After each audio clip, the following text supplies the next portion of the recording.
Battle of the Bulge, the ultimate survival. Chapter 1. The Ghost Forest. The Ardennes forest was silent on December 15, 1944. Too silent. Private Jake Morrison pressed his back against the frozen trunk of a snow-laden pine, his breath forming small clouds that vanished into the pre-dawn darkness. The 106th Infantry Division had been told this was a quiet sector, a place where green troops could get their bearings before seeing real action. But something felt wrong. Morrison had learned to trust his instincts during his short time in Europe, and right now, every nerve in his body was screaming danger. His platoon was scattered across a 2-mile stretch of forest, dug into foxholes that barely kept out the bitter cold. They were undermanned, under-equipped, and according to the veterans from other divisions, sitting in the worst possible position, a bulge in the Allied line that jutted into German territory like a thumb begging to be broken. Morrison checked his M1 Garand for the third time in 10 minutes. The metal was so cold it burned through his thin gloves.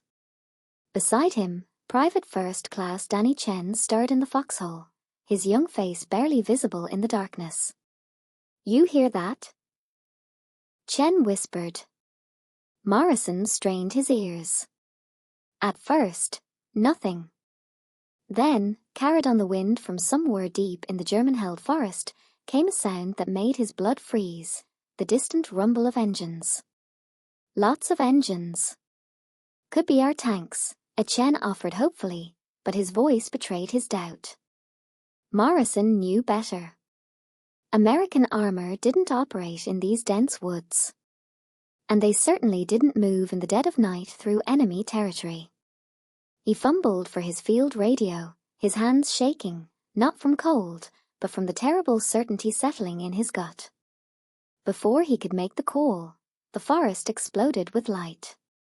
Searchlights, dozens of them, suddenly blazed from the German positions, turning night into artificial day.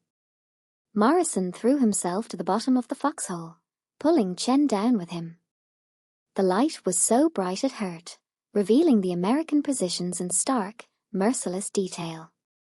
Then came the sound that would haunt Morrison for the rest of his life, the scream of incoming artillery shells, thousands of them, all at once, tearing through the frozen air toward positions that were now illuminated like actors on a stage.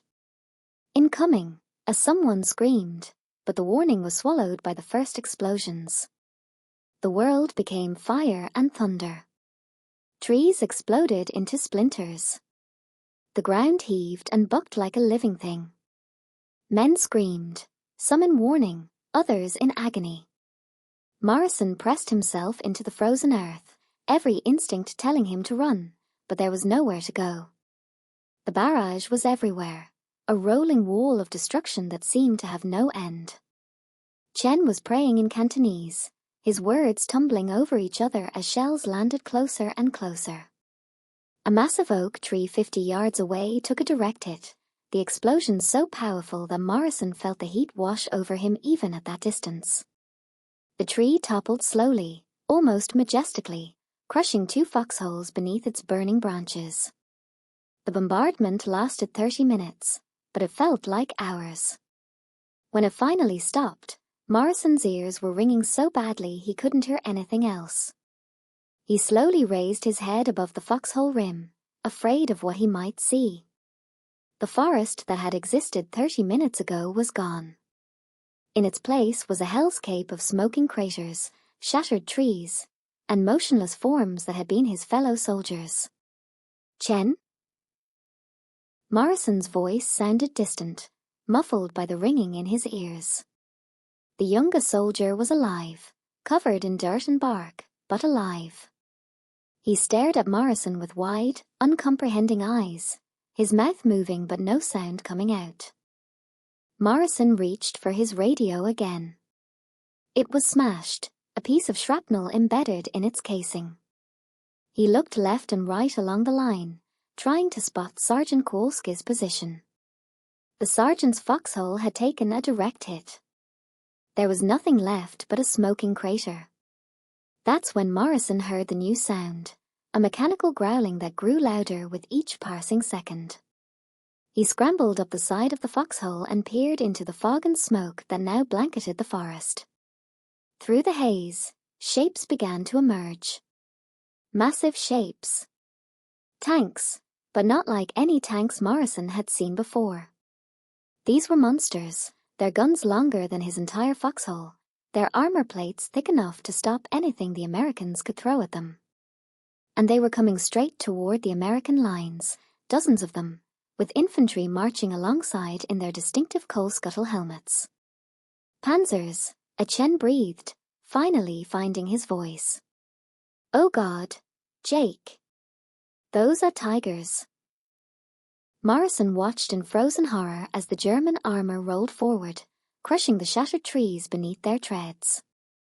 Behind them came more tanks, and behind those, entire columns of infantry, not dozens, not hundreds, but thousands. An entire army was emerging from the German lines, all headed directly at their position. He grabbed Chen by the collar. We have to warn the others. We have to. A machine gun opened up from somewhere to their right, one of the few positions that had survived the bombardment. Morrison watched the tracer rounds bounce harmlessly off the lead tiger's armor like fireflies striking a wall. The tank didn't even slow down. Its massive turret rotated with mechanical precision toward the machine gun position. The resulting explosion left nothing but smoke and memories. We're not going to stop them, Chen said, his voice hollow. Jake, we can't stop them. We don't have anything that can. I know, and Morrison cut him off. He made a decision that felt like surrender but might be their only chance at survival. Grab your rifle. We're falling back. Now. As they climbed out of the foxhole, Morrison took one last look at the approaching German army. In that moment, he understood with terrible clarity what was happening. This wasn't a raid or a local counterattack. This was an all-out offensive, carefully planned and overwhelming in its scope. The Germans were trying to split the Allied armies in half, and his division, his green, inexperienced, under-equipped division, was standing directly in their path. They ran through the shattered forest, stumbling over debris and bodies. Behind them, the sound of German tank engines grew louder, punctuated by the crack of rifles and the stutter of machine guns as the few surviving American positions tried desperately to slow the advance. It wasn't working. Morrison and Chen reached a snow-covered ridge and dropped behind it, gasping for breath. When Morrison looked back, what he saw made his heart stop. The entire horizon was filled with German troops and armor, stretching as far as he could see through the smoke and fog.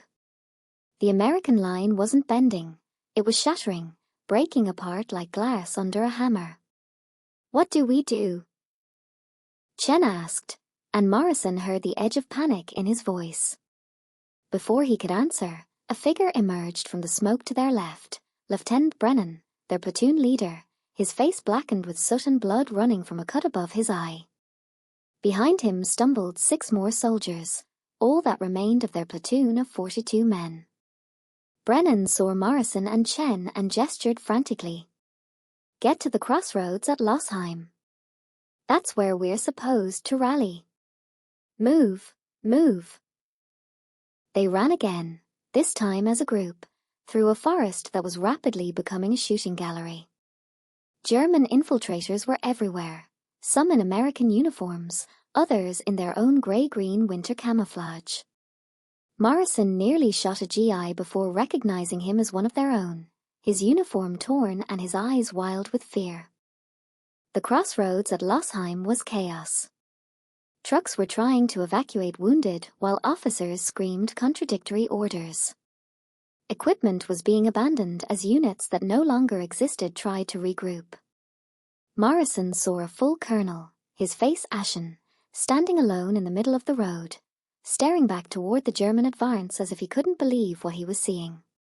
Morrison! Brennan grabbed his shoulder. We need to establish a defensive position.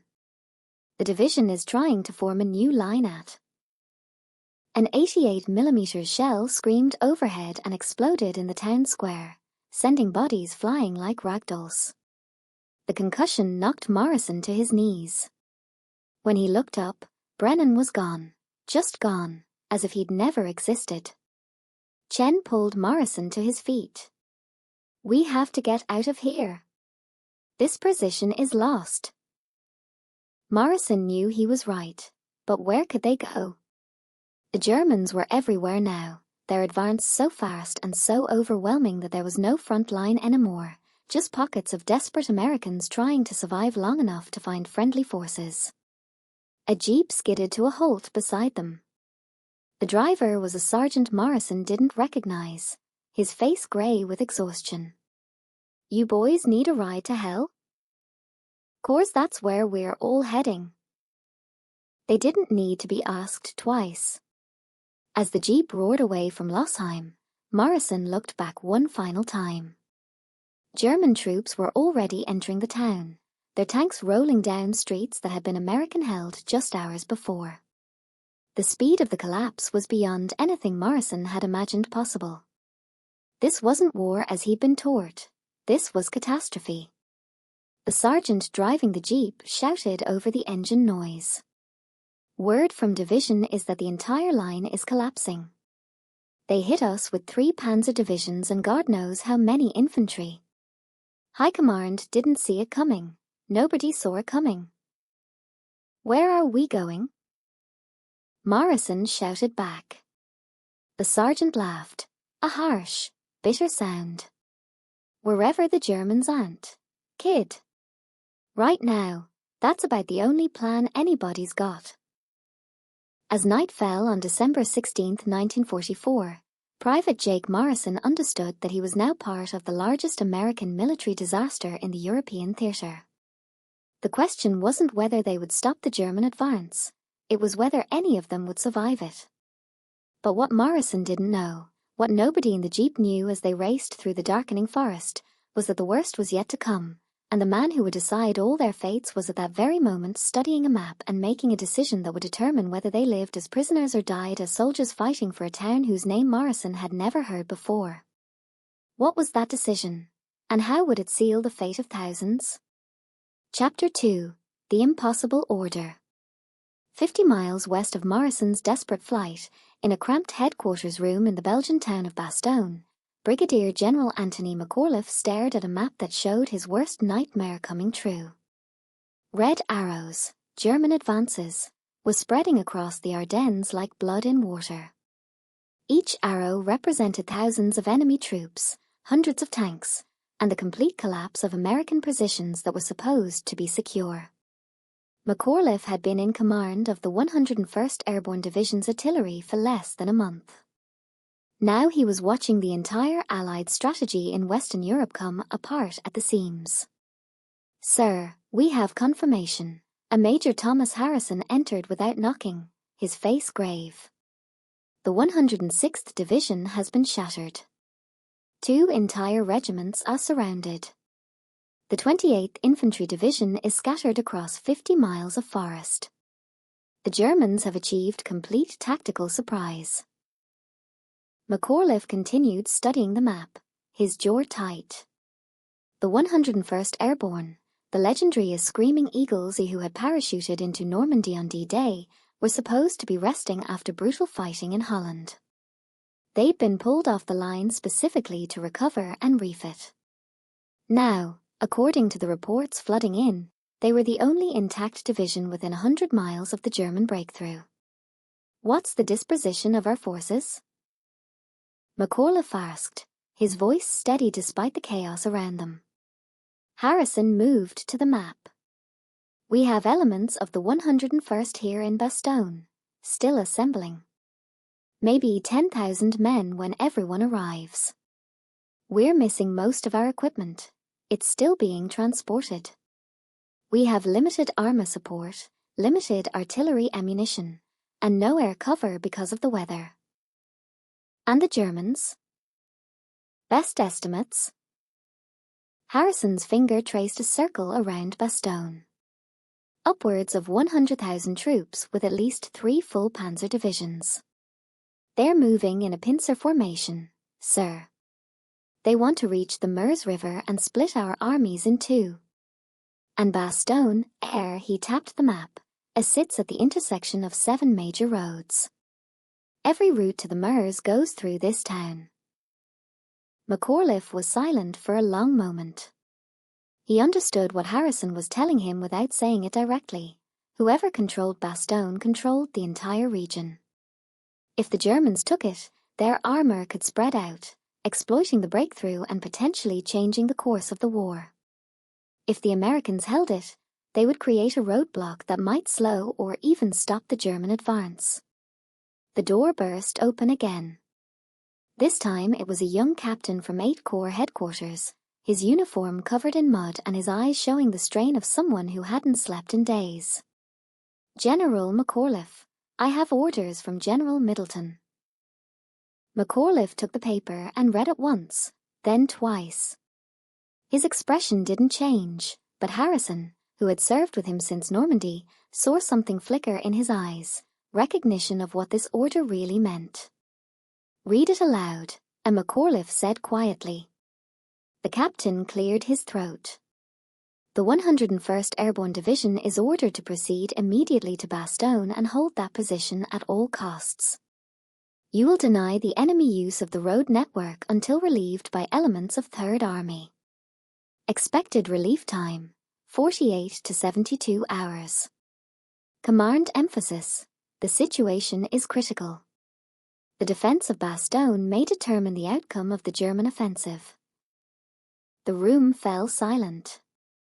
Every officer present understood what a hold at all costs meant in military parlance. It meant no retreat. No surrender. Hold or die. Harrison spoke carefully. "Sir, our division isn't even fully assembled yet. We're missing artillery pieces, anti-tank weapons, medical supplies. Winter gear is inadequate. Food supplies for a siege are minimal.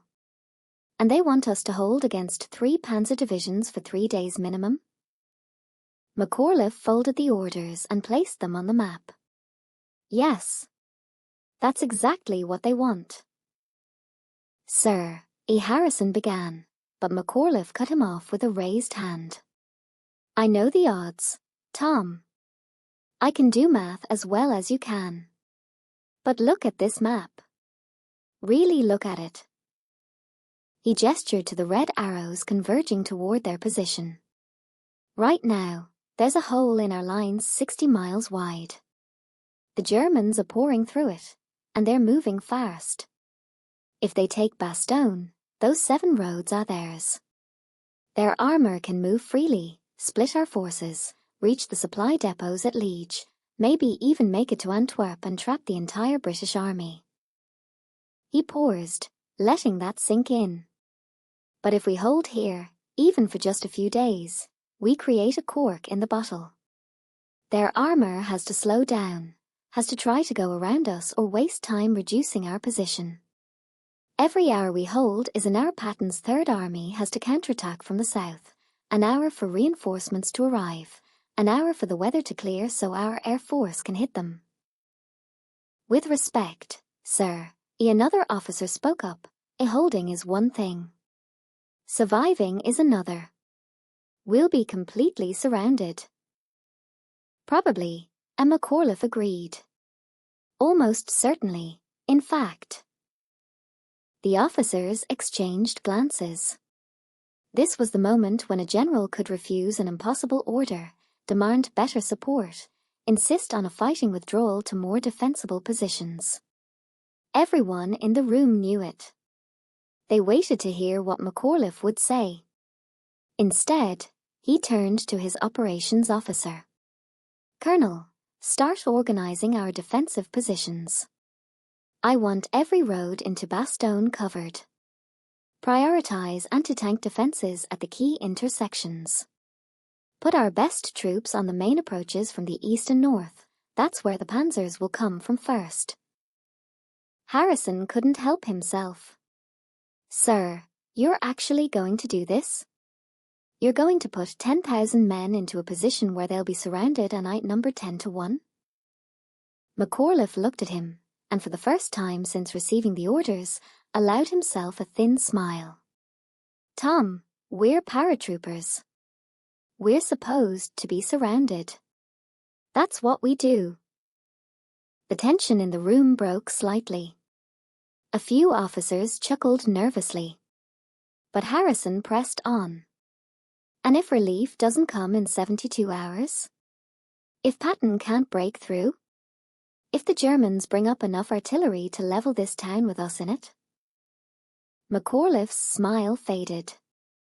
Then we'll have board time with blood. But that time might be what saves this entire army. That's the job, gentlemen. Sometimes the job is to win. Sometimes it's just to not lose long enough for someone else to win. He turned back to the map, his finger tracing the defensive perimeter they would need to establish. We have maybe 12 hours before the German vanguard reaches Bastogne. I want every man who can hold a rifle in position by dawn. Strip the supply trucks for ammunition. Commandeer any artillery pieces you can find. I don't care which division they belong to. Set up aid stations in the cellars. And find me every anti-tank weapon within 50 miles. We're going to need them. As the officers dispersed to carry out his orders, Harrison remained. Tony, he said quietly, using McAuliffe's first name now that they were alone, you know this is a death trap. I know, and McAuliffe replied. But it's a death trap for the right reasons. That's got to count for something. And the men? What do we tell them when they realize they're being surrounded?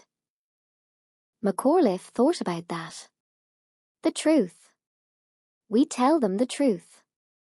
That the outcome of this entire offensive, maybe the entire war in Europe, depends on whether we can hold a frozen Belgian town that most of them have never heard of.